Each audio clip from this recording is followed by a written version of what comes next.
We're back to Year of the Mecha, with no other streams in between the last episode and this one. No, Wednesday didn't happen. Shut up. Neff's back, though. I'm back. Hey, I'm for more Armored Core, in fact. Damn right you are. Alright. Time to get my real PS1 Armored Core Project Phantasma disc and put it into my real PS3. No emulation. Not on this channel. This is all... No, nothing like Actually, that. that's a lie. Some of the stuff I played have been emulated. Like, emulating Spike Out and, like, Model 3 arcade games is, like, the only option I have. I don't have the space or the money to fit, like, an entire candy cab with a Model 3 board into my fucking room. Okay. I can't believe you're not streaming directly from an arcade machine. Oh, man, could you imagine? That's the end game right there. Yeah. Okay. Let's not waste too much time. Let's just get into it. I didn't have much of a plan prepared for this, considering how kind of arduous the past week has been for me as far as like tech issues and whatnot. But this is But this will be like easy enough to kind of demonstrate, because guess what? It's more Armored Core. In fact, when you see some of the menus, you might be initially confused and wonder, hold on, did you just put in the original game? I am expecting something like an expansion pack. That's just like an incremental sequel. You would be correct.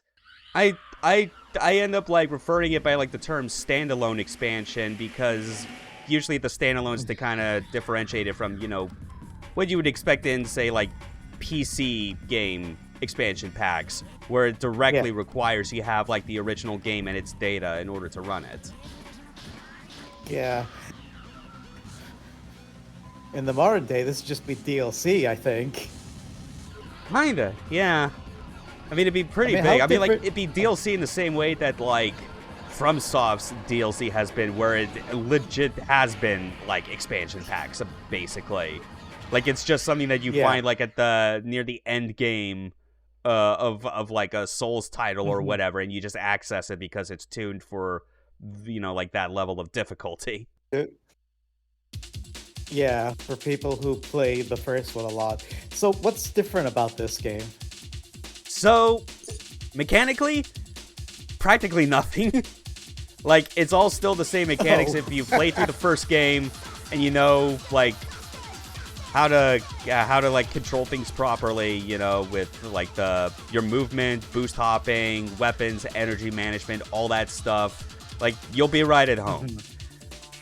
As far as like campaign, you know, like to services of like just to compare the numbers of it all is like in the original Armored Core, it's kind of a bit of a beefy game as far as like what missions you had on select. It was like about over 40 missions in total, which obviously made sense because you had the branching story, as it were, where you start taking more missions that are in favor of a certain corporation over the other.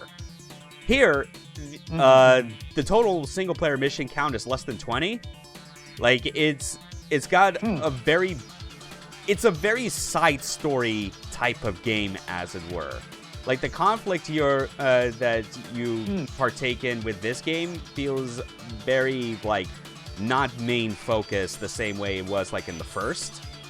So you have less missions, but they got a bit more advanced stuff going on as far as scripting. Like, you can very much tell that, like, with FromSoft's, like, development process, as it were, where it is like when they are doing these sort of super iterative games, you do start to see very notable like improvements and expansion in like what they're able to do with the tools they've created. But like another great thing as well about like this game, as well as like the other remaining PS1 Armored Core game after this, like all three of these, the original, Project Phantasma, and Master of Arena, make up what I call first-generation Armored Core. And while, like, I've mentioned these as being, like, standalone expansions, you could still load in your data from the previous game and basically started with all of the credits and parts that you had acquired in the previous game.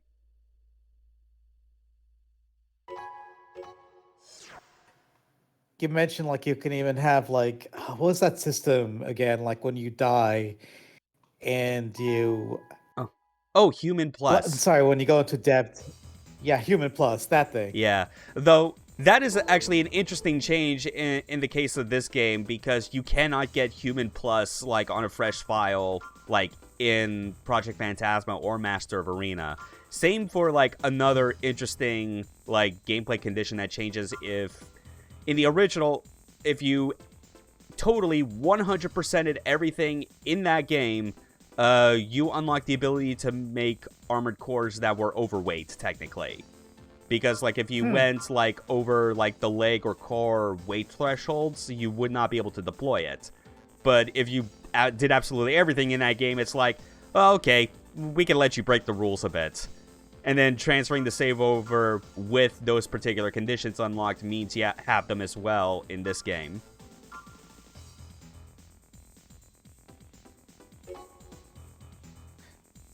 Well, that's fun. Yeah. So there it is. There's our original from like the like from the last game with my completed save file. But that's boring. Let's show what my actual save file from when I got to the end of this game is like, because you might have noticed with 5.6 million credits. There's a reason for that. And 17 sorties, because, yeah, like I said, under 20 missions.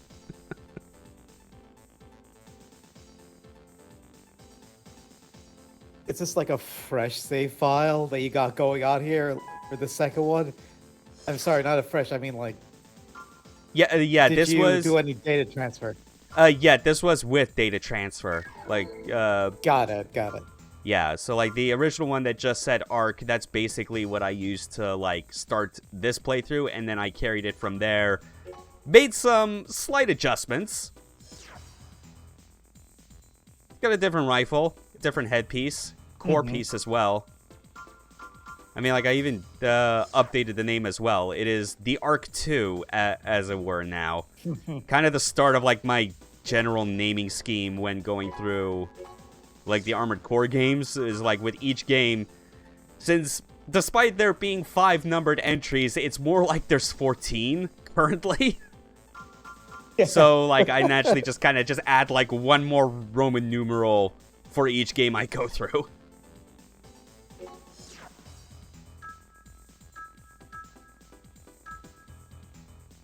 I'm seeing a lot of the same menus so far. Yep. Like, I think if you didn't tell me this was like the follow-up, I think this is one all over again. Yeah, like I said, absolutely at the start, like it's same music, same like JPEG background, repeating tile sets, and all that. Yeah. For what it's worth, though, Master of Arena does do a bit more of like a visual touch-up to the menus to make it look actually somewhat different, but it still uses the exact same menu music, which I'm not complaining about. Shape Memory Alloys is a great fucking, like, tune to have playing when you're in the downtime portions of Armored Core. But also, like, with the new stuff I've been talking about that was different, there's actually one very, very major addition that this game introduced that, like, pretty much almost all the other games following this would include, and that is the arena. Replacing the generic ranking leaderboard that was in the original game. Instead, you have, like, 50... Well, technically it starts as 49, but I think, like, a 50th one gets added once you're at the... Oh, wait, no, it would be 49 because we're at number 1. So, yeah, 49 individual ranked armored cores, 49 different ravens, and you just get to fight them one-on-one. You get money for it, and the money you get increases so exponentially, it's ridiculous. Like, for instance, this first one, Danger, like... always at the bottom, pilots the standard AC with no upgrades to speak of, which is true. That is the starting AC's, like, core parts, not really counting the weapon, because I think like it has like a linear cannon as like its back mounted. A lot of money. Yeah, it is a lot of money. That's for sure. Hi, Calamite.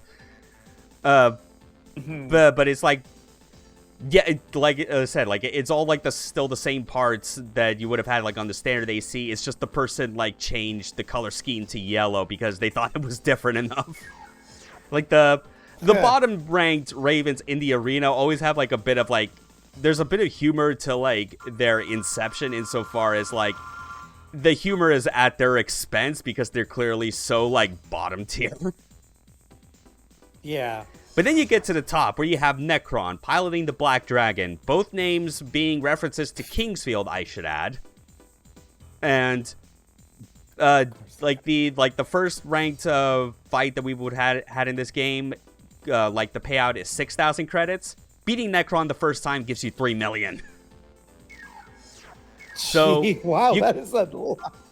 Yeah. And for context, like, the parts that I have currently, like, I basically bought everything in the shop except for back and arm weapons.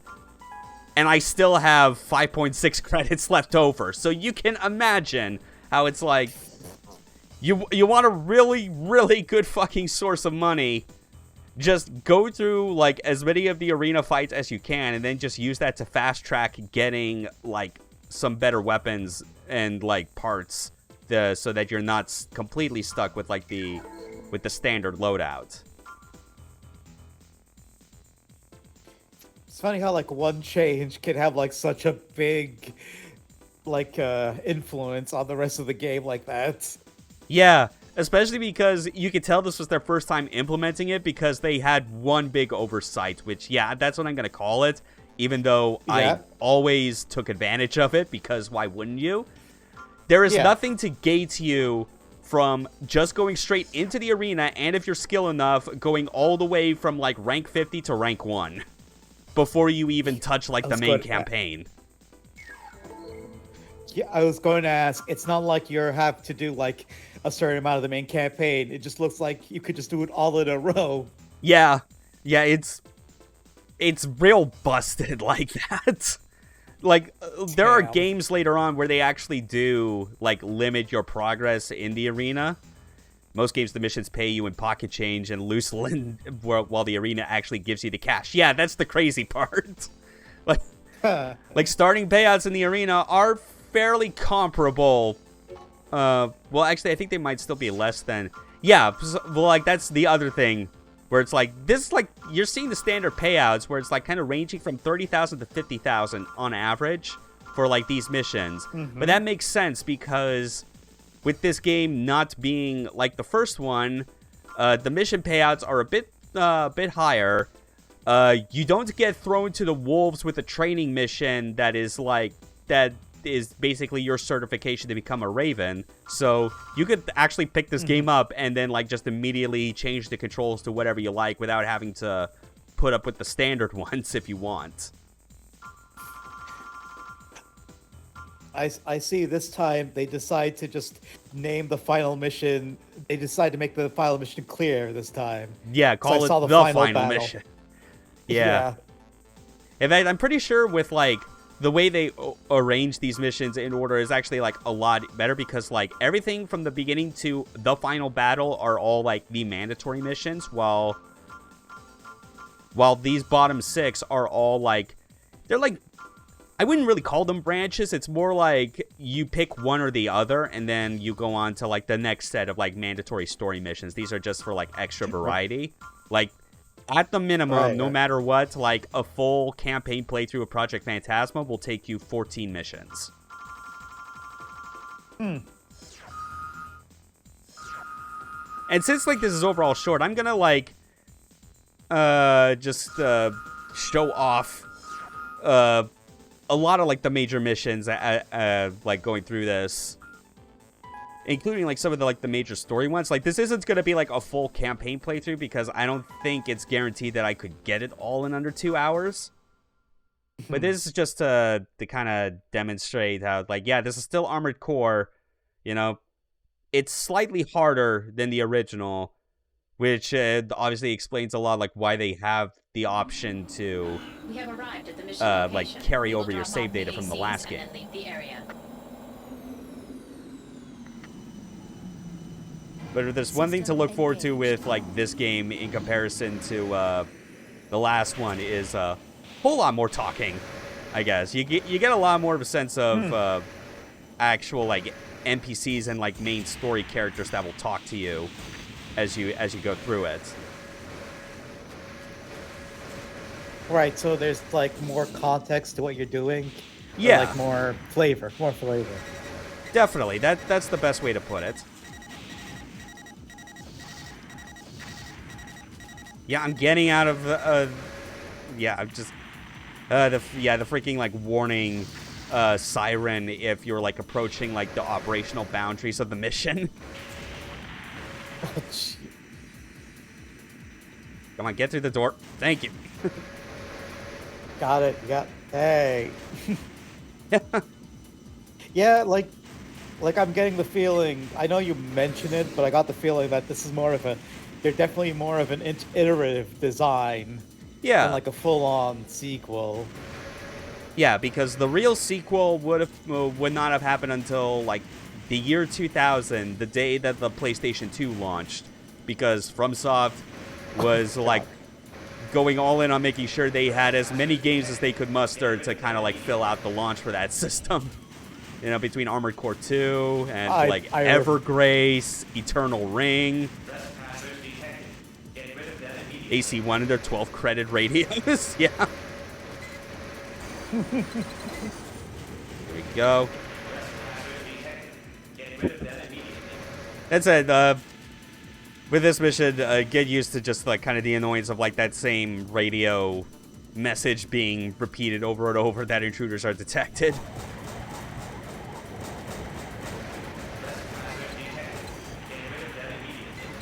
Yeah, there you go. It's letting you know again. Yeah. There we go. Goddamn.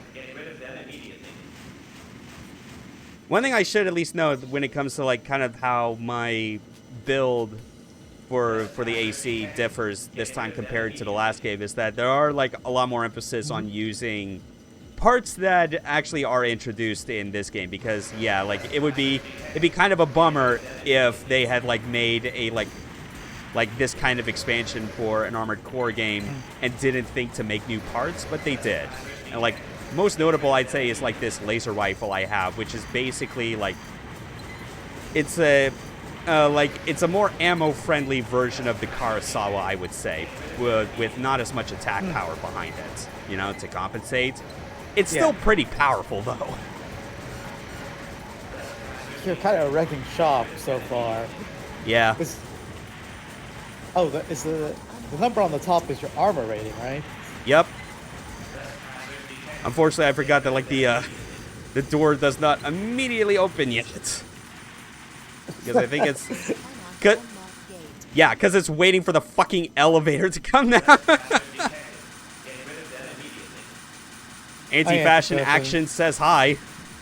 Hi to Neff and hi Neff's friend. Oh my god. You are not kidding. They really want to let you know that there's trespassers. Yeah.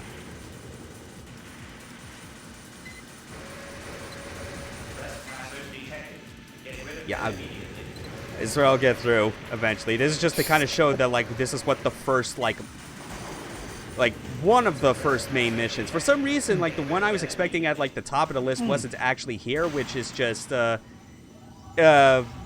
basically, like, what the first actual mission that is in this game that you do is you basically go to what is a train yard, and you're essentially tasked with blowing up as much as you can in that train yard for 3 minutes. Like, the idea is that your client is giving you a sort of test to kind of see if you're up for, like, the next set of jobs that they're going to be throwing at you.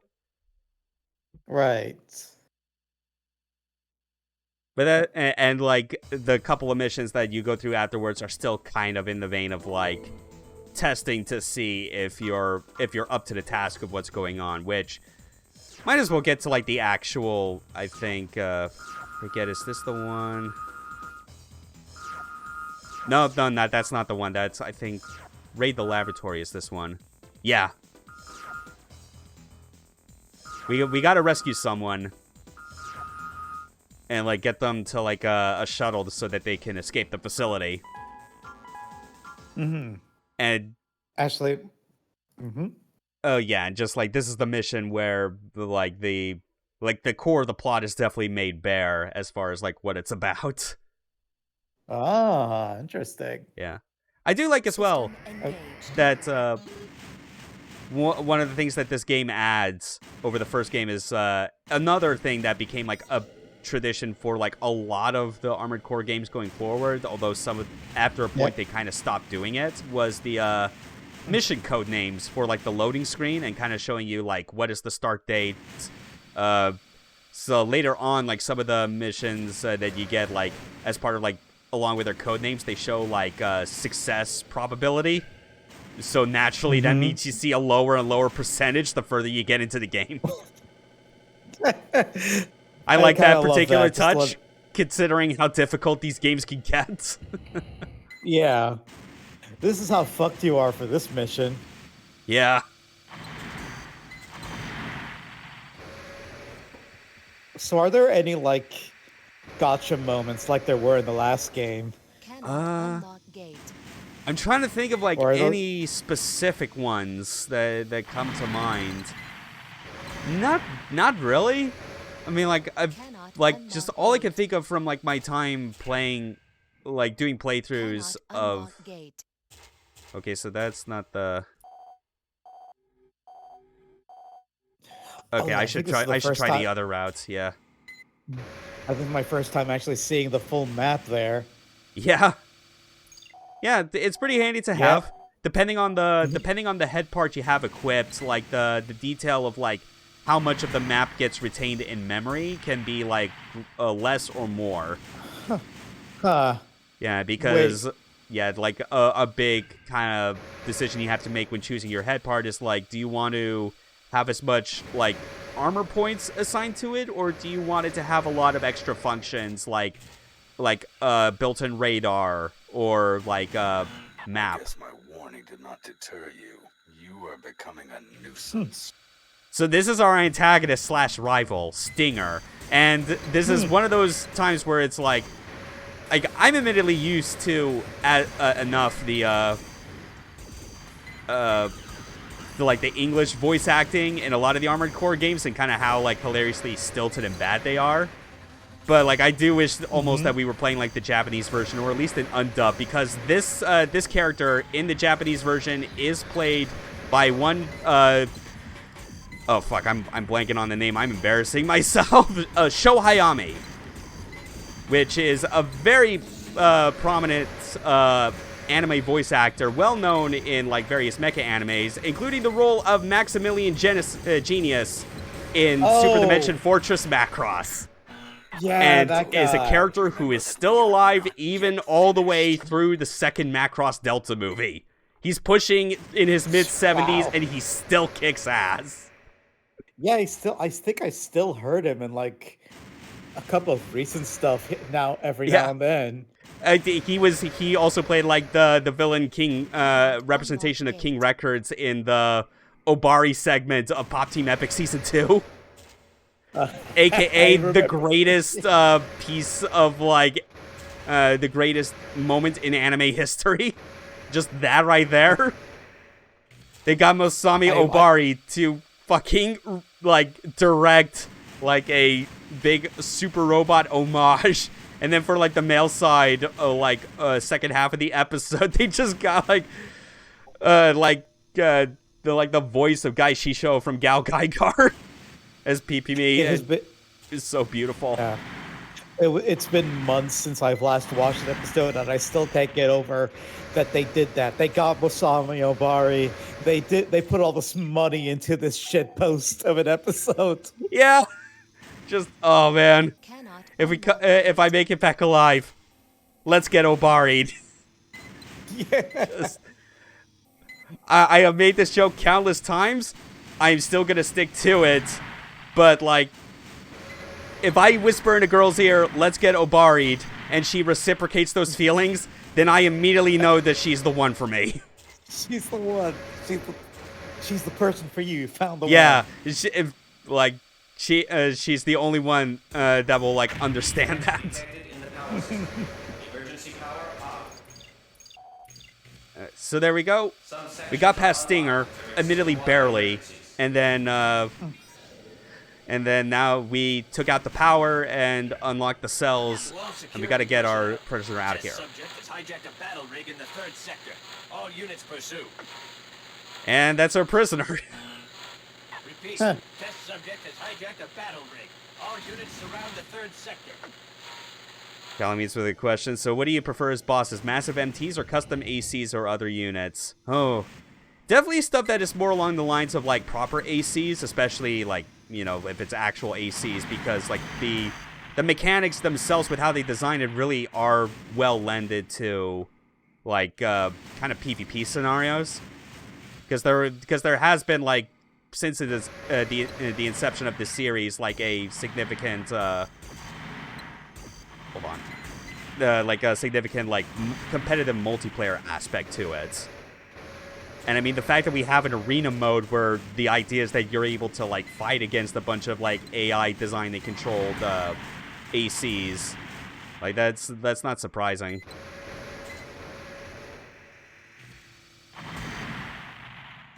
Hopefully I can... Hold on, was this the... Oh, shit. that was a dead end. Whoops. Right. What? So often does, like, your rifle guy show up? Quite frequently.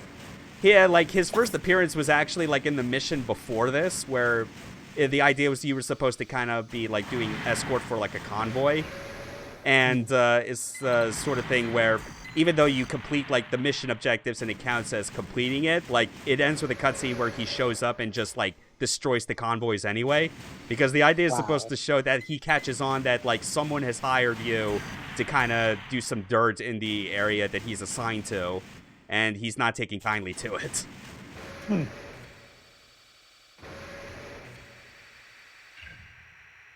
I just need to get to the shuttle where our friend is and get them out of here. Which I think we are getting close. I certainly hope with, like, these, like, like with how few points of health that I have. I don't know why I keep pressing select to as if it's to interact with things when really it's circle. Oh wait, I know why. I've been playing a shit ton of Strangers of Paradise lately, and that's still, like, one of the weird control decisions that game makes. Oh, because it's select for that game, right? Yeah, it's so weird. I don't understand why they made that choice. Probably, well, just because they had to put Soul Shield or whatever on Circle, I guess. Probably. And because they felt they still needed to have a differentiator between Soul Shield and Parry, even though why would you ever go for Parry first instead of Soul Shield? But I digress. That's that's for a different discussion later. Even though Final Fantasy Chaos is an amazing game. It is a very good game, though. Oh, that guy. Is that the person you're supposed to save getting blasted? Yep.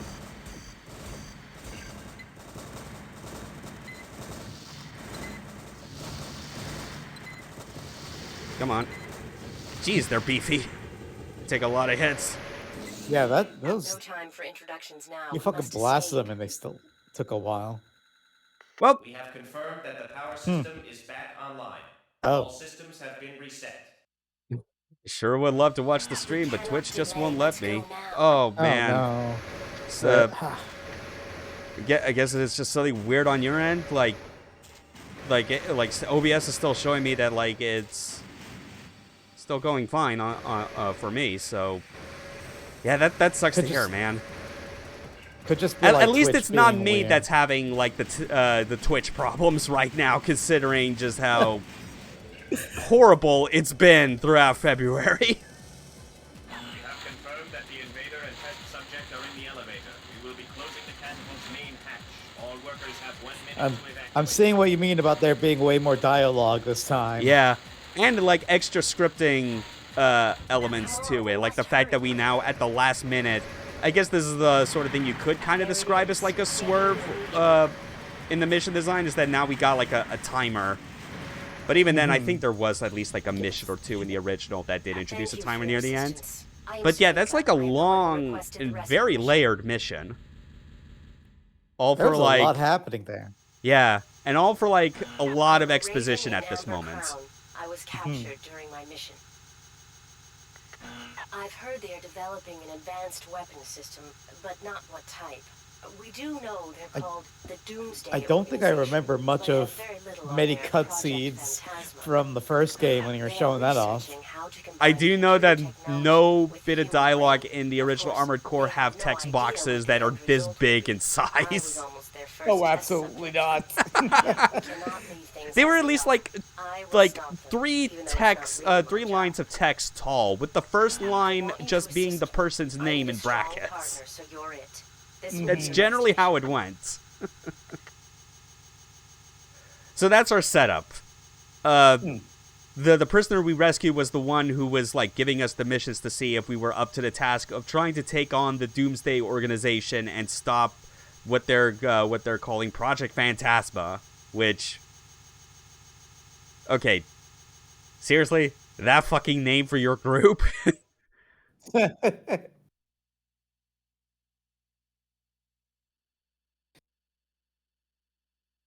All right. Actually, gonna switch over to some different weapons now, just for a bit more variety, since I do think I am at least still holding on to like some of the other weapons that were like kind of like hidden ones that you could also find in the missions or whatnot. I mean, there's the good old Kurosawa if we ever wanted to go back to that, but the XFW PPK. Which, yeah, that's just a long string of nonsense, but that's basically like the alternate laser rifle you want to go with if you want something that weighs a bit less and has a bit more ammo, you know?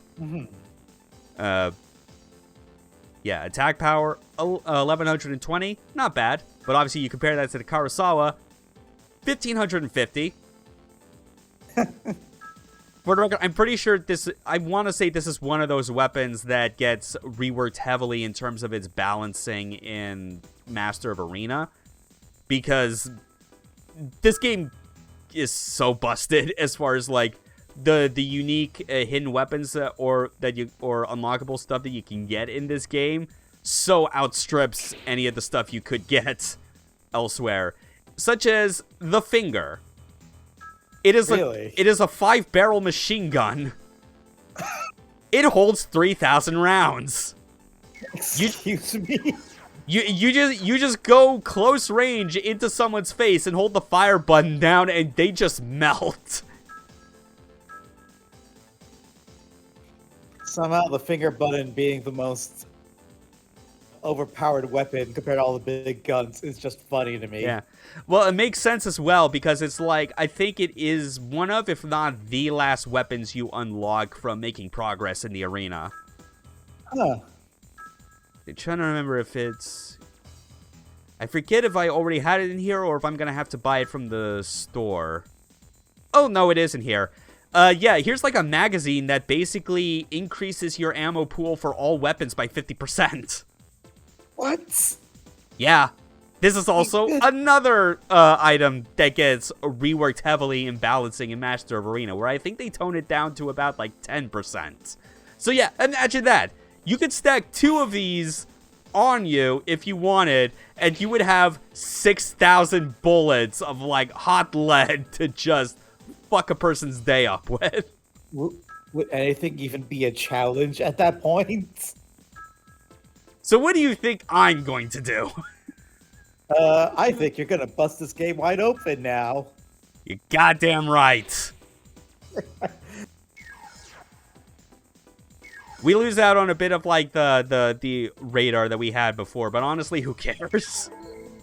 This feels like they've if they were just testing out a lot of new things for this game, and the follow-up is where they're like, let's just tone it down a little. Yeah, something like that. See, Actually, trying to look through and see. No, I don't feel like doing that particular one because that's one of those missions where it's like if you miss a target, it goes out like the area of operations. You fail. Oh, that's annoying. Yeah. We'll do protect the VIP. Like, capture the VIP is like, it's kind of an interesting one, but like, I'm not interested in trying to show off what is basically a stealth mission in a mecha game, where the idea is that like you have to like, actually, I'll just show it anyway because maybe I'll like, even though it's been a while, I might still be able to show it off properly for like additional context. But, like, it does some, like, cool things that, again, kind of tie into... They get a bit more ambitious with this game as far as, like, how they do scripting for, like, the main missions.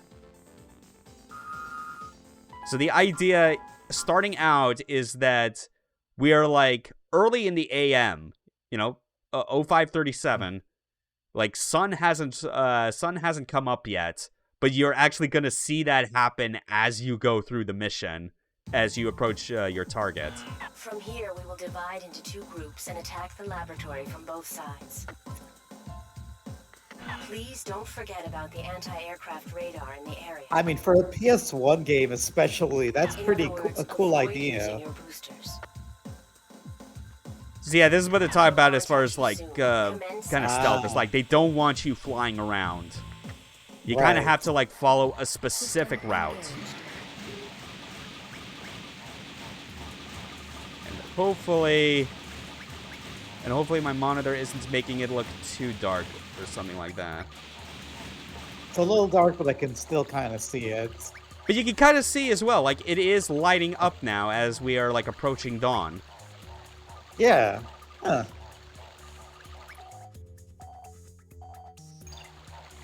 Yeah, just basically follow the river north is the idea. And avoid enemies. Naturally. Who decided to make a stealth mission for this game? I don't know, someone who just cracked the fuck out. Yeah. I mean, for what it's worth, like it's not. The idea isn't too foreign now, considering I played Steel Battalion, and that also has a technically stealth mission. Steel Battalion has a stealth mission? Are you serious? Yeah. But it's one of those weird things where it's like they call the stealth mission, here's the finger. Oh my god, that's so ridiculous. Yeah. I was expecting tiny bullets. Not for that. I mean, again, this is a quintuple-barreled gun. Fair, no shit, it's just... what is it, the thing that the orcs in 40K always say? More DACA? Yeah, this weapon is the embodiment of that. Ah, the DACA weapon. Nice. DACA. What happened? Oh my god, I forgot how it's just... Instant fucking explosion on the helicopters. What? Are you still doing a stealth mission? Or hey, it's still a stealth mission if everyone is dead. That's the point. Fair. That's how I play my stealth games. Okay. I can't. You just were one shot at that helicopter. Yeah, it was beautiful. Anyway, yeah, we're doing as she says. Stand by. I'll send over some images. And this is like, by the end of this, you'll also see another pretty cool kind of one-time thing this game does. In addition to the changing of the night and day, they actually modeled a very, very tiny human being, to emphasize scale. Now then, we gotta take care of, the MTs surrounding the building.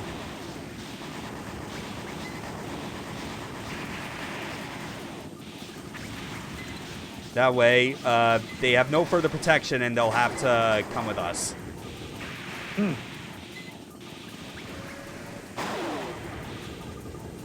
There's the helicopter. Like oh, well, rip to the helicopter. There's like no mission like this in the first game, right? Definitely not. No, they were definitely trying some new things with this. Okay, now watch this shit. Like, look real closely at the dude. Okay, he's a very hands up man. Just a very, very simple animation, just like pivoting the arms straight, like 180 degrees upwards. Good enough. Yeah, okay. This is the best we got for this. Yeah, this mission wasn't too bad. Fun fact: this and Last Raven are the only two Armored Core games that like went to the effort of actually showing, actual human characters, like human models, like in relation to like the rest of like the game's mecha, you know.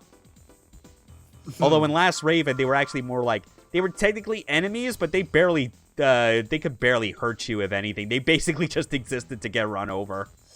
I was about to ask. Yeah, because like you're in a 10-meter tall mecha. What do you expect the outcome of that is gonna be? Like, what are you gonna do? What do you want? What was your plan, sir? Yeah. Ugh. A line shamelessly stolen from Matt McMuscles regarding his story of when him and Wooly were playing, I think, Dead Space Extraction, and just kind of laughing at like one of the monster closets where it's like just a necromorph pops down, but they just melted in 1 second. It's like you didn't even give it time to like seriously register itself as a threat. Like the phrase "What was your plan, sir?" fits so well. Yeah. It fits for any occasion. Mm-hmm. So now we got the VIP in our hands. Yeah, Slaughterhouse. That's not very fucking ominous. God damn. Name for a mission. Yeah. Yeah, so we're moving them here. It should be safe to stay here a while. To like kind of like keep them safe, interrogate, whatever. Except, oh wait, it's a trap. Oh no. That was too quick. Really great line delivery there, Sumika. That is some premium PS1 delivery. Yeah. I should at least add, though, with, I'm pretty sure in the case of, like, this particular voice actor, and kind of, like, there's, like, an added significance, I would say, to, like, Sumika's role in this, or, like, not so much role, more like her introduction to the series, I think is the best way to put it. Because it's, in particular with, like, her voice as well, how that plays into it. She ends up being the basis for what we're going to see later on in the series as, like, the kind of the model template for your operator, your mission operator for the remaining games. Like, she has, like, especially, like, on, I'd say, like, especially true in the, on the English dub side of things. Because, like, the opening credits for this, as far as who published it, they said it was by ASCII Entertainment. But, like, back in the late PS1 and especially throughout the PS2, it is very known to people that like the publisher for Armored Core games in the West was H-Tech, a familiar name for anyone who's a big connoisseur of like weird niche PS2B games. And because they pull from like pretty much all like the same type of voice actors and whatnot, it's like, yeah, no shit that they just use like the same lady they have on hand to provide the voice for that. Yeah.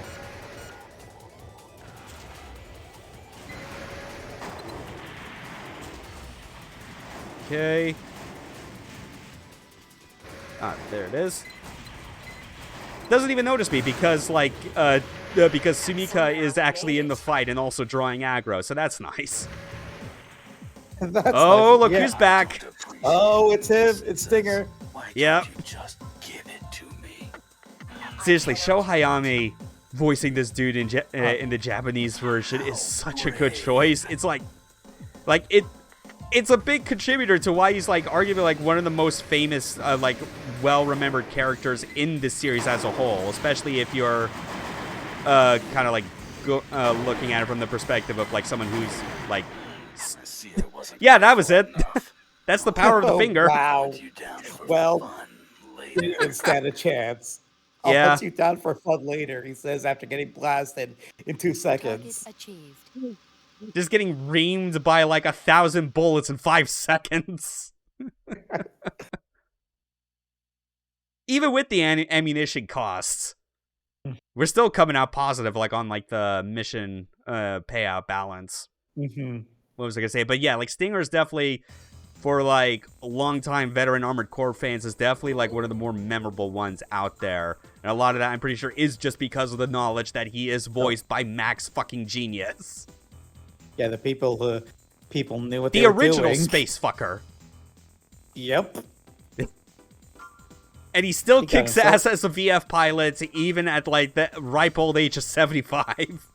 Because even when he's supposed to be in the role of a captain, he's like, nah, I'm going to pass off this position to someone else. I feel better when I'm just flying and doing shit.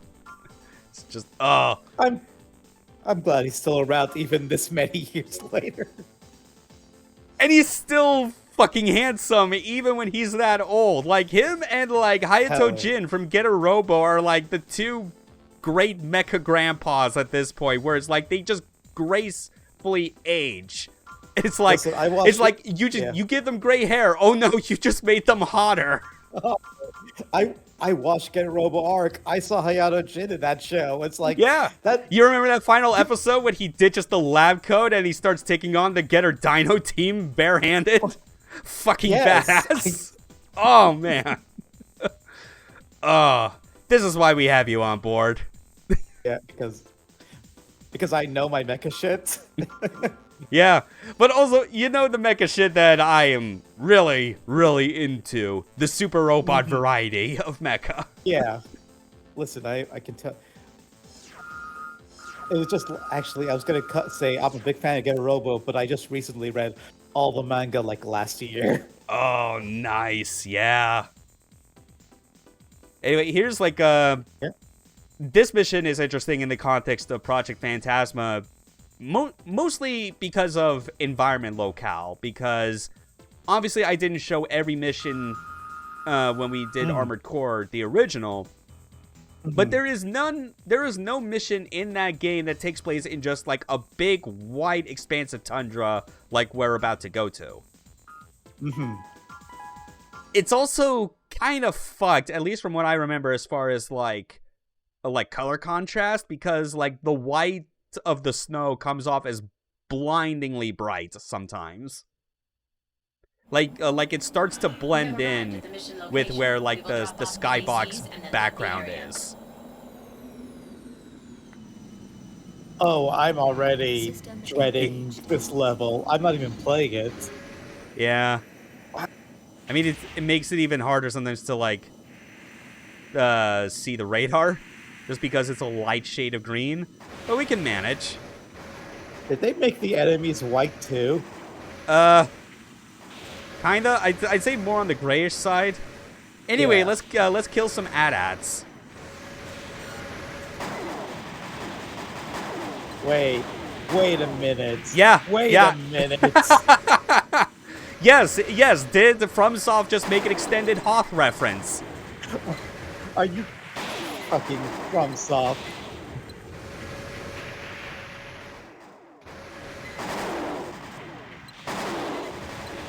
That wasn't even a subtle reference there. Anyway, we gotta get to exploring the edges, so we can. Okay, there it is. Dodge those rockets. Dodging rockets and missiles is one of those difficult but infinitely entertaining things that you could do in the Armored Core series. Although I did get hit those times. Especially because Well, of the cool. missiles. It's something where I realized I never actually dug too deep into the minutia of that when kind of explaining stuff in the original Armored Core. But with like with the missile weapons, the thing about them is that they always fire from like specific trajectories. Like it's something that you can glean from like their item descriptions, as it were. Right. Yeah, so you have some where it's like they fire straight on. They sometimes fire at a curve. They all fire like vertically and then come down. Some of them, sometimes they'll fire like one missile that splits into multiple. And depending on like the missile you go up against, that also means you have to approach it correctly with how you're boosting, because there is no dedicated dodge button. There is no quick boost. This isn't like some schlock like Armored Core 4, for instance.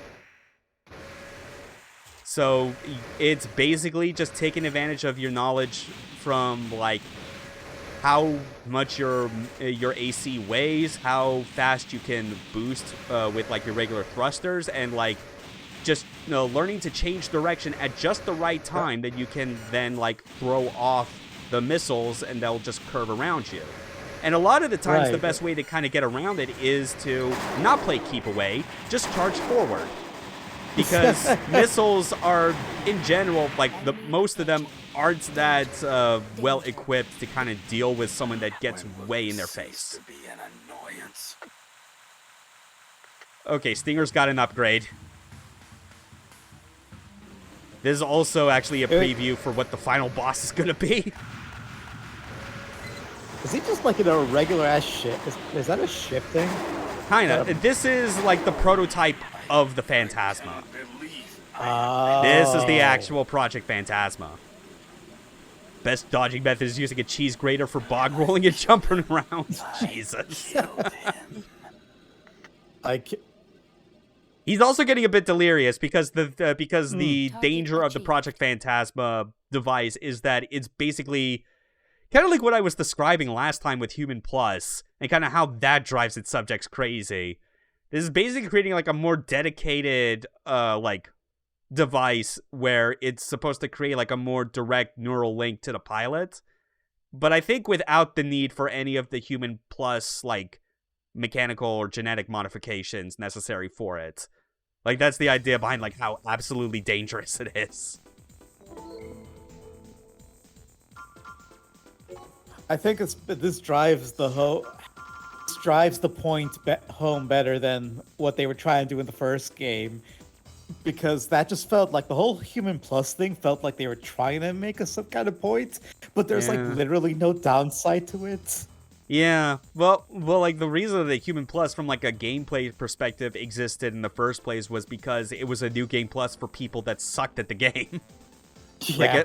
Like as far as the in-world kind of ramifications of it, it didn't really matter as much because that wasn't really the point of what the story was trying to go for. The point was it was trying to highlight kind of like the balance of like how much control is too much, same for like how much freedom can you give to one individual before they ruin everything. Yeah. And considering how much like the inclusion of like Human Plus stuff gets like downplayed the further the series goes on, it's like, yeah, I'm not surprised that like they didn't really decide to like dedicate like any of the main like numbered games or most of the other games to kind of exploring that sort of danger of transhumanism. Yeah. Okay, Phantasma. Yeah, because Stinger is not in a good position. By this point in the story, it's more like you've done enough damage to the Doomsday Project itself. Human Plus in lore is a torture method disguised as a power-up. Pretty much, yeah. Split into 2 groups and investigate. Find the whereabouts of the target ASAP. We will eliminate them using your information. Got it. Me and my 6,000 bullets will clear up everything. I don't think you'll have a single problem with this mission. Definitely not. This is by the way, this is like a fucking Fist North Star level. Yeah, this is very typical, like barren wasteland. Yeah.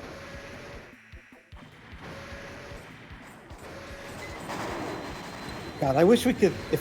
I wish we could hear a show as Stinger. I bet he would have Oh. killed it. Yeah, I mean that are like this is the sort of thing that just kind of reminds you for like how on the grand world stage of it all, Armored Core is a niche series. It's still recognized as a significant enough mecha franchise that like in Japan it's been able to get like some pretty heavy hitters as far as like voice actors to do some of their characters. Like Sho Hayami is obviously the big one, you know? He's fucking Max Genius. He's ex-Kaiser. He's like all these other like characters from like long-running series who's been like in the business since at least the 80s, if not earlier. You know? Dude is absolutely talented. But then you get other stuff that oh yeah, that's right. In one of way late in the series, Armored Core 5 is another instance that comes to mind where like the English dub, the voice cast is like solid enough. It's whatever, they do their job, but like it feels so outclassed by the fact that like a character in Armored Core 5 is also voiced by a very prominent Japanese voice actor. And I'm trying to remember if this is exactly the name. I think it was Keiji Fujiwara. It was someone who had actually like passed away several years ago, which was really sad to hear. But anyone that's played Yakuza 0, I think will immediately recognize who I'm talking about when I say that he's the person that voiced Nishitani. The dude in Majima's story, who is, I'm pretty sure, like who's implemented there as like the core basis for Majima's psychotic personality that he adopts for the rest of the series. Yeah. Yeah, like, yeah, and he's basically doing that exact same delivery, I should add. He is acting that psychotic in Armored Core 5. And I think like in the English dub, I think the person they got was whoever the person was that voiced the Riddler in like the Batman Arkham games. So it's like a different kind of unhinged, but not as like, but like not as like borderline scary. Yeah, it's not Nishitani. Yeah.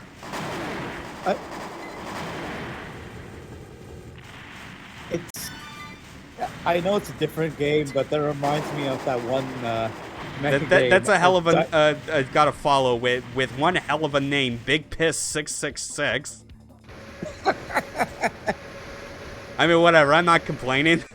I think that's certainly not as bad as like some of the names of like weird ass subscribers I've seen show up like on like YouTube.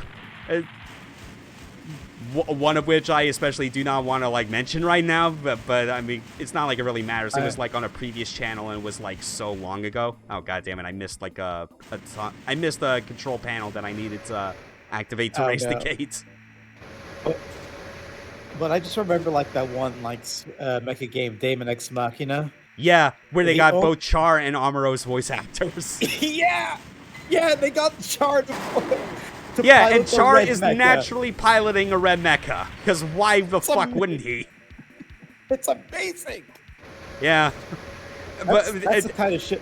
Oh, go ahead. Yeah, I just love the extra detail, most importantly, where it is like, yeah, they got Char's voice actor, which, yeah, I feel like that would, like, for most other games that or any other media that would try to do that would basically be their last step, you know, get Char's voice actor, because people have such a hard-on for that dude. But not many people realize to go the extra mile and go, no, get Amuro's voice actor as well and have them basically be comrades, because we all know about just, like, the ripe, like, unfiltered sexual tension that exists between those two people in an original Gundam. That was Char's counterattack. Yeah. That was just like a 2-hour movie about a divorce. Yeah, with someone not taking the divorce well enough that they decided the only way to fix it was to drop a colony. Pretty much. Sometimes divorces go bad. Well, I guess it was more a mix of that and combined with the fact that him just realizing that, like, after all this time that, like, Xeon was, like, such a fucking sham that he felt stupid for ascribing to, like, their whole beliefs and goals. So just to drop a colony on them. Yeah. And a bigger colony this time. Not like that other one that had to get redirected to Australia because they fucked up the first time on re-entry trying to get it to Jaburo or whatever the Jaburo was where it was like Earthfed's like main headquarters. Yeah. Is there a colony drop mission in any Armored Core games? So this is a game where it's like, I don't like to say nice things about it because I don't think it's good, but For Answers, like, one of the things that people remember that for is one of its endings where you are basically the literal colony drop. It's not you drop a colony. It's like you existing is basically the colony drop because you just commit mass genocide. That's one way to do it. Yeah. It's the sort of thing where it's like, people talk about it, admittedly, where they're like, oh man, it is such like an amazing thing that establishes just how dark and morally grave a series Armored Core is, when it's like, none of the other games really needed to resort to like that level of human atrocity just to get its point across, especially on the player's end. So, you've come. Didn't I mention that I do not like annoyances? I will never turn over Phantasma to the likes of you. You need to go cold turkey, man. It sounds like a you problem. Okay, how quickly are you going to finish it off? That was another less than 5 seconds. Wow, okay. That is mine. 100 million, yeah. Okay. This feels more like a Jared situation where he's trying to be your rival, but he's just constantly getting owned. Yeah. We're not pushing him down a hill when he's on crutches, though, so that's clearly a missed opportunity. But then again, I don't know if I would feel good about like trying to do that for a character voiced by Sho Hayami. I mean, would you? No, I wouldn't. I'd feel bad. Yeah. Like, I believe that this is Jared's meant to be such like a piece of shit. We were too late. I cannot believe they got here before us. Oh, wait, is that Go find still him. Stinger? We must destroy him at all costs. He abandoned his mecha. We just made it to the hangar where Phantasma was, and he just ditched it and left with the actual Phantasma. So, yeah, that's out there. I wonder how we're gonna resolve this issue. With bullets. Many Yes. bullets. I'll finish that off for you. It's bullets in a disco hall. You'll see. What now? Excuse me? We'll go to the final battle. The requester is Phantasma itself. And apparently Phantasma has broken his caps lock key. This is my opinion. Come to the building known as Abyss, which might as well just be like, it might as well be like a nightclub for robots. Just based on the size of it. Oh, codename Nightmare. Yep. I fucking love naming conventions in the mecha genre because they're always so extra. Yeah.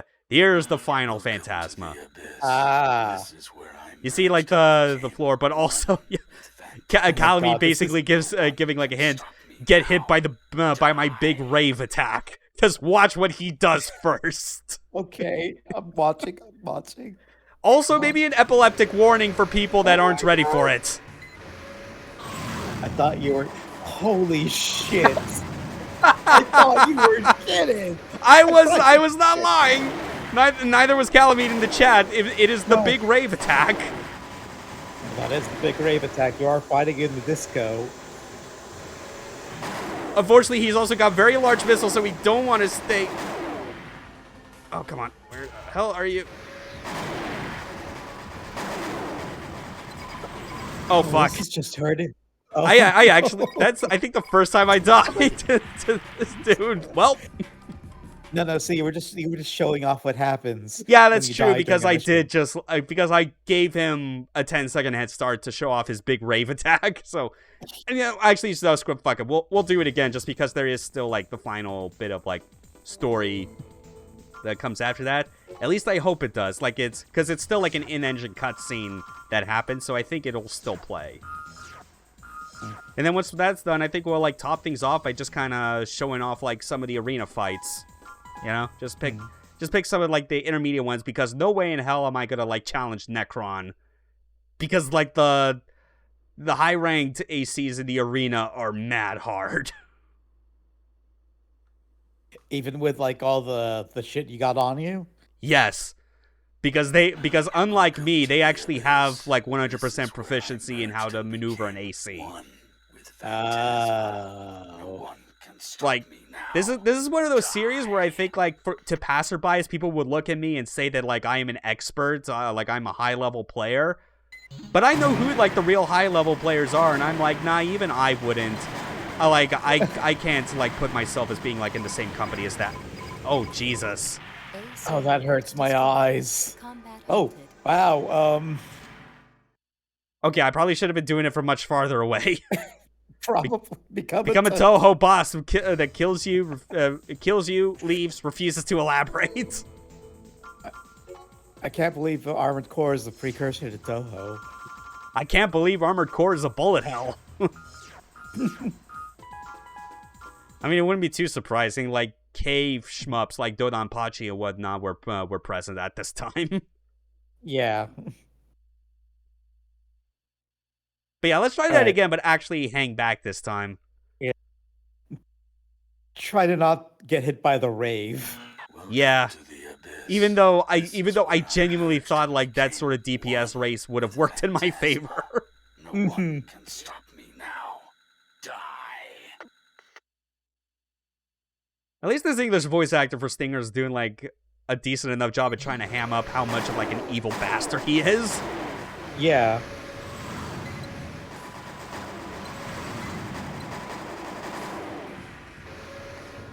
Yeah, just the big thing I want to avoid though is like the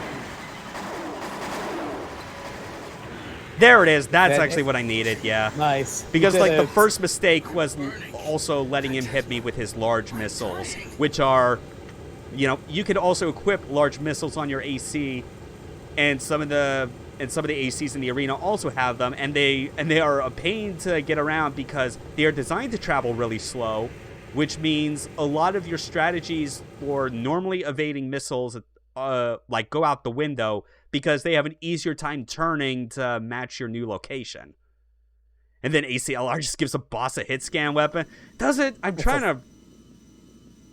Well, okay, I'm not going to get into that because I already have things prepared for when I show off Last Raven, where it's basically like a video of the game's hardest mission routes. And I'm pretty sure not everything in there is like... I don't recall anything in that game that was like a hit scan weapon. It just moves really fast, but if you know when it's coming, you can at least dodge. Anyway, our job's done. We briefly mulled over. Maybe we still could have salvaged the technology for something good, but then decided, nah, fuck that. For your help again later. You are quite a strong ally to have. Just give me a discount next time, huh? Bitch, I have a business to run.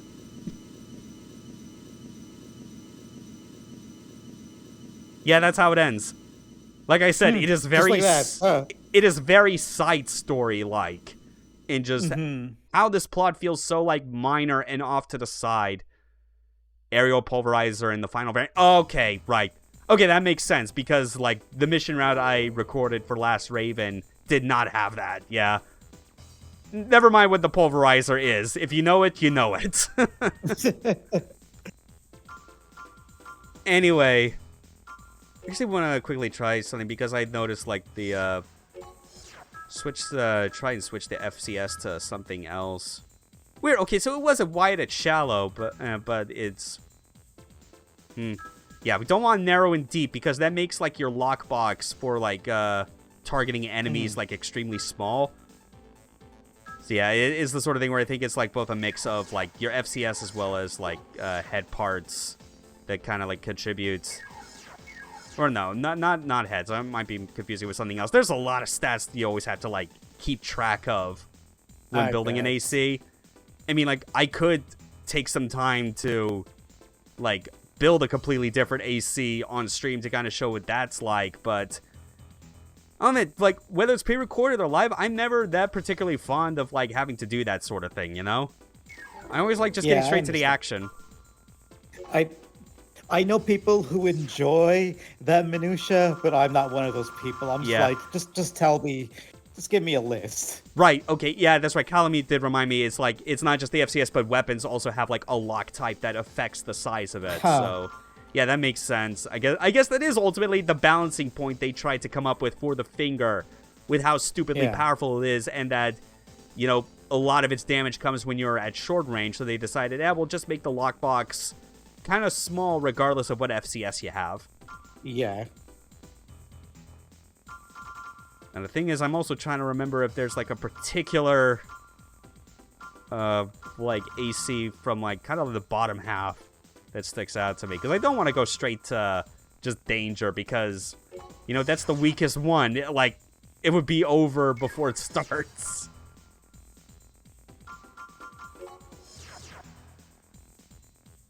Pilot is still learning his AC, thus he's ranked near the bottom of the ladder. I do still appreciate, like, all the descriptions for this. Finding a typical... I appreciate they all... A typical lower rank machine, weapons are always hard to come by at this level. Yeah. I imagine he either stole them or he just sold off a lot of, like, the starting AC parts and did a few missions just to get the good stuff. Yeah, we'll try this. We'll try rank 40. Oh, can you pick, like, your arena, too? Yeah, and some of these, so... I'm not going to go with this one, even though I could, but, like, this is actually, like, the arena that I always use as my go-to when I'm trying to get through, like, the really tough arena opponents, because this is an area that has a low ceiling. And low ceiling means an AC that is designed to, like, fly around. Flyers are CBT. Yes. Yeah. That is 100% the case, because, yeah, it is so... Like, I still always have a lot of trouble with, like, trying to keep track of, like, enemies that are flying. Especially with how close the camera gets. And when you're looking up, still not being able to, like, see, like, a lot of your surroundings or even the ground is kind of a pain. But this kind of solves that issue, essentially, because because ACs that are programmed to fly around a lot suddenly have a lot less vertical space to work with. So you can have an easier time keeping them in your sights. Mm-hmm. But meanwhile, this is another cavern stage that is naturally a lot larger. There's this. There's one with floating islands for some reason. This one's actually, funny enough, a mission environment from the first game. Huh. Is that just like a platform in the sea? Yeah, it's like, well, like, it's not, the water surrounding it is shallow, so it's like you wouldn't fall, it's not like you'd fall off and die, but it's like this one, and then this one I know are from the first game. This I think as well, yeah, because this is like from one of the missions where it's like, it's actually the one that determines whether you go the route of supporting Chrome or Murakumo. Because it's like you either help one company, like, infiltrate the other's base, or you protect it. Yeah, same for this as well. Yeah, like, a lot of these arena environments are carryovers from like from the original missions, just because they could afford it. Yeah. And this one is particularly amusing as well because you know, you see the image of it. It's like a big field with trees, you know, looks nice. What could go wrong? There are mines everywhere. Oh no. Yeah. Oh, that sounds like a nightmare. Yeah. I mean, sometimes it works in your favor if you manage to, like, blow up a mine near an enemy and it just, like, causes, like, a chain reaction. That's fun.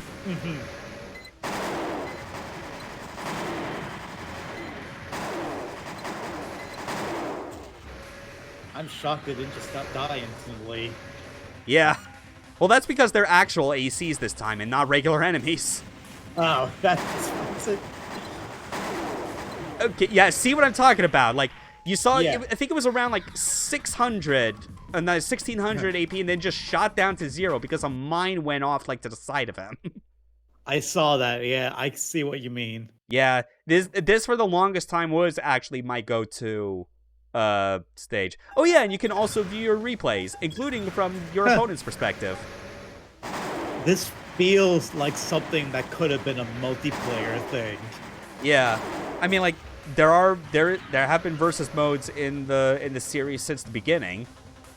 I think it's the sort of thing where it was like, yeah, it's mainly split screen, but I think later ones, like on PS2, I think they included stuff like if you had one of the older PS2 models that had like the iLink ports, you could use that for System Link in that game, or like with those games rather.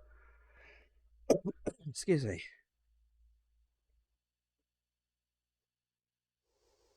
Let's actually show off like the final angle you get, where it's this I actually kind of like, because it's obviously you could never play the game from this perspective, but like the camera makes it like suddenly this just makes me think of Techromancer. Actually. Yeah. I can't believe there's no other person who remembers Necromancer. Yep, you're damn right I do, and that's why it's on the list. I know, I saw that. Yeah. Yeah, that'll be a fun one. So that's basically how it goes. Unfortunately, you cannot save any of these replays to data. The later games, I believe, do. Yeah. That makes sense. They couldn't do it like on the PS1 at least. Yeah. I'm actually going to make one more change to like my AC, because I want to at least give like an extra kind of idea of like what sort of like how my builds typically differed in when doing arena matches versus versus the regular missions, because you don't have to worry about like expenses for damage taken or ammo. You can kind of equip yourself with whatever you feel like. Huh. So the arena is actually like a pretty great opportunity to make use of the arm weapons, or weapon arms rather, I guess. Arm weapons are like for stuff that your AC holds in their hands. Weapon arms are like, no, these are the arms that are the weapon. Actually, I forget if that's even the one I want, because that's okay. Yeah, no, there was more past this.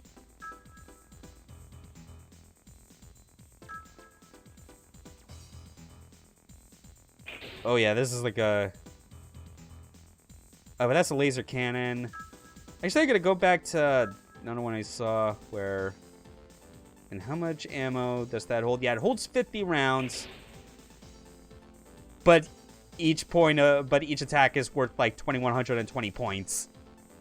The balancing point with weapon arms, as it were, is that they have less armor attached to them, so that means your armor points is going to be quite a bit lower. In fact, on average, it's like, I think unless you're going with a tank build, you can't really be expected to get your armor points past 8,000, is the idea. Right. Yeah. And the fortunate thing about them is, like, you know, I've called out people that kind of go on about, like, complaining over the back cannon weapons being something that you can't use while moving unless you're using like a quad leg or tank AC, and I'm like, no, like there's like a legit good balancing point for that. But then you have like these weapon arms, and they're like, yeah, no, it's like these are for the people that actually want the big fuck off weaponry, but and you can move and shoot with them. But the balancing point is that you can't have as much armor with it, and naturally, like, because it takes off both arms, you can't switch to, like, another weapon, like, or anything like that as a backup. So, like, no arm weapon on the right, and definitely no laser blade. Yeah, so it's either, like, a weapon you have to, like, stand still for, or a weapon that you sacrifice some armor for. I get it. Yeah, it's this thing that, like, you make the sacrifices and accept them, knowing that you just want to go all YOLO on some motherfuckers. That makes sense. Yeah, I can definitely see the balancing there. Yeah. That said, though, I do think when it comes to the restriction on like the backhanded weapons, there are ways that like I wish the series could have like implemented like some soft penalties to it to kind of like not give people the idea that they're hard de-incentivized from... Okay, hold on. Okay, yeah, I think I was just trying to, like, track of... Yeah, this dude's not really doing much jumping around, if anything. well, now he kind of did. Wish half the Ravens and Last Raven respected that rule. Yeah, but you can still beat them if you know how to do it. So really, they're the ones who are weak. Never mind the fact that I still die a shit ton of times to Bolt because, like, our Last Raven has one of the most sadistic first mission choices in any Armored Core game. Is this something I can ask, or are you going to show that off later? I mean, it is going to be one that, like, I show off because it's part of the hardest mission routes in that game. But the idea is, like, I can at least describe, like, the basics of it. You get a choice of 3 missions at the start of Last Raven. One of those has, like, an extremely high payout of, like, I think 136,000 credits. That one has you going up against an AC that that has, like, a super fucking difficult, like, weapon loadout to deal with. Because he can fly way high above you and rain down, like, a lot of powerful energy weapon shots, which contributes to some of the more advanced mechanics that the series had built up to at that point, such as, like, overheating and how that affects, like, your energy output and whatnot. It's fucking brutal. It sounds like it, yeah. And it's hilarious, too, because it's like only From Software in their prime could have come up with something like that. Because, yeah, I'm never going to acknowledge, like, Dark Souls onwards as ever being in their prime. Fuck that.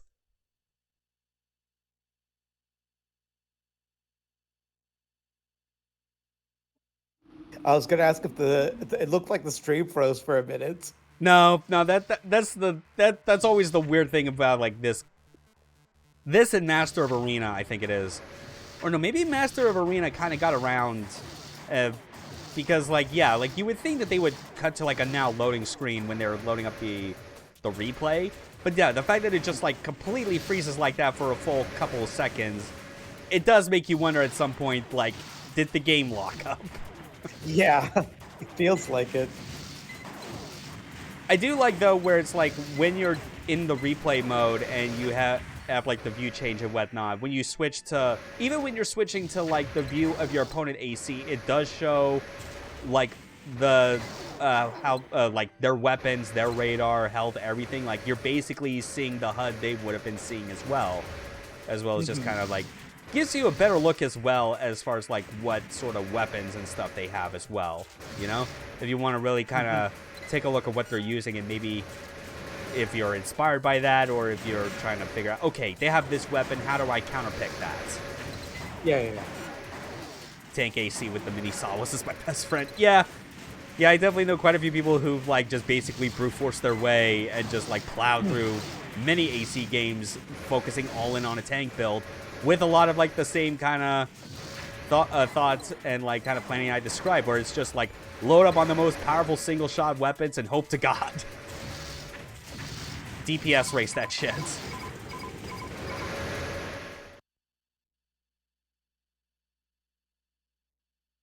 Anyway, I say that about covers it for Project Phantasma. You know? Didn't need to spend too much time just kind of going over, like, the basics of what Armored Core gameplay is like, since we had, like, the first game to kind of focus on that. You at least got to see, like, plenty of decent, like, single-player missions that gave you, like, a better overall sense of, like, what the plot is that they're trying to go for. And fortunately, once we get to Master of Arena, a lot of that's going to continue as well. With the Arena integration, I should add, being even more impressive. Because this was obviously, like, as I described, it was their first shot at this. And, like, the Arena as a concept is awesome. The fact that you could, if you're good enough, just go through all 49 opponents before you actually challenge the main single player is kind of busted. They put some measures, they put some checks in place in Master of Arena to make sure that you never get far ahead in that, and the result is that it makes the game where the single player and the arena are way more intertwined than not even later games in the series, I think, go to the same extent that Master of Arena does. That's going to be interesting to see, because I'll be there for that one too, I think. Yes, you That's will. The third one, right? Yep. The third and final of the PS1 Armored Core games, and the end of first generation. And also with a return appearance from Nineball, everyone's favorite. And can't wait to see. Yeah, like, you remember the bullshit I had to go with during the destroy floating mines mission in the first game. You're, like, when we get to Master of Arena, it, like, kind of like with how just my general kind of goal with Project Phantasma was just to show, like, the main highlight missions, as well as kind of what the arena mode is like, and not need to kind of dive into too much else because it's otherwise very simple and very expansion pack like. Master of Arena, my main goal with that is to, like, show for everyone that why longtime fans of this series remember 9-Ball as fondly as they do. It goes beyond just the fact that, like, yeah, it was introduced as, like, the final AC that you fought in the first game, because Master of Arena has him play a way more integral role and make sure he goes down in infamy as just one of the baddest motherfuckers this series has ever had. I can't wait to see it for myself when we get to it.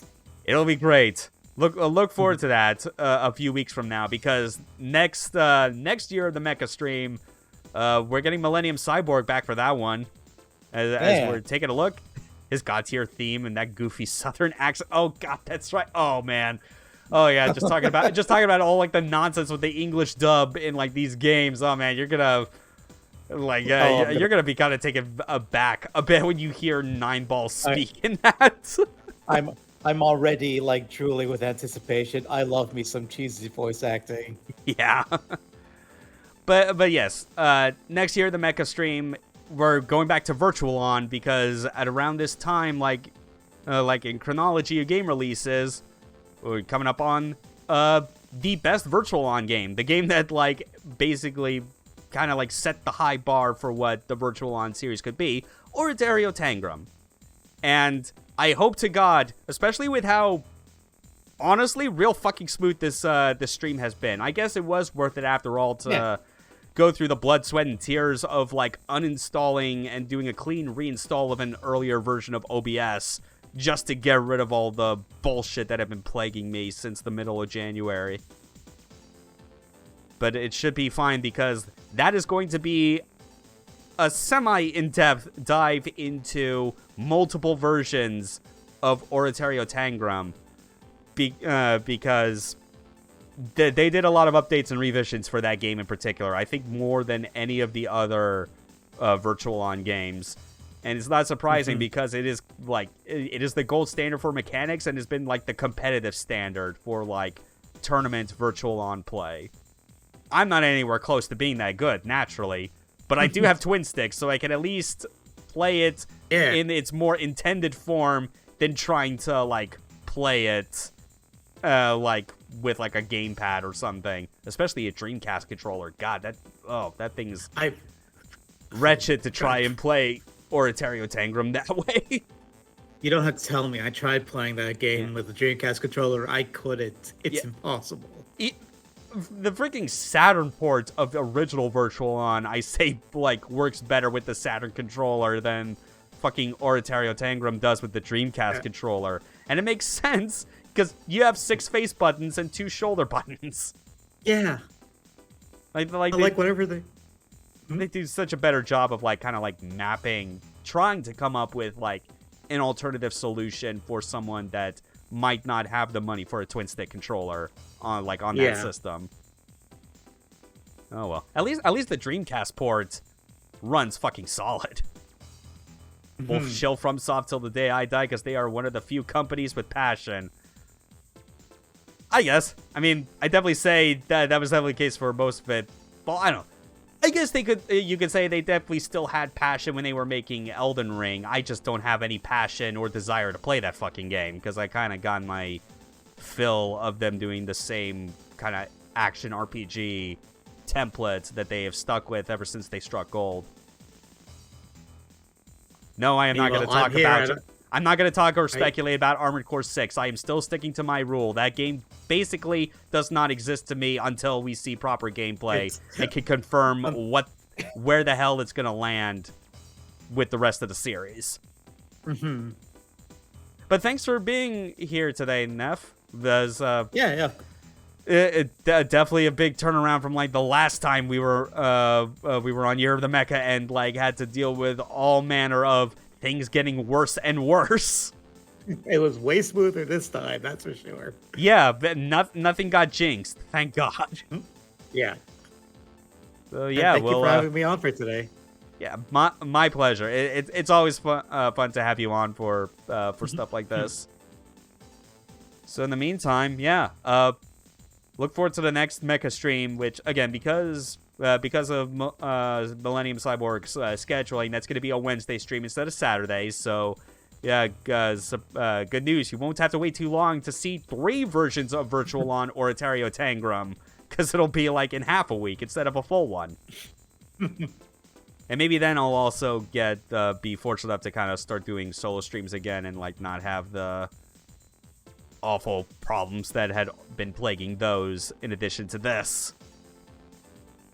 That's it. Everyone else, you all have a good rest of your day. Take care now.